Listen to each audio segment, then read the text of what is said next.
Hello guys, magandang umaga sa inyo lahat. So, ang pag-usapan natin ngayon ay about po sa rabbit coccidiosis. Nung nakaraan nag-post kasi ako at maraming tanong.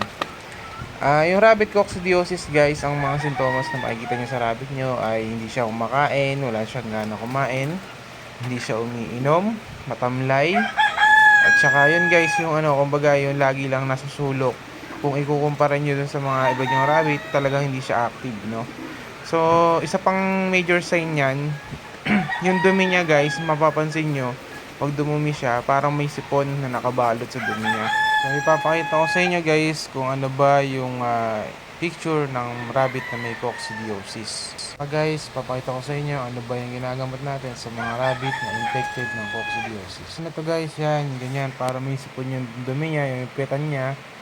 O kaya ganito yan, parang sabog na may diarrhea. So ang ginagamot natin guys dyan ay isa lang din kagaya ng ginagamot natin sa diarrhea, kundi Papi Score lang din guys.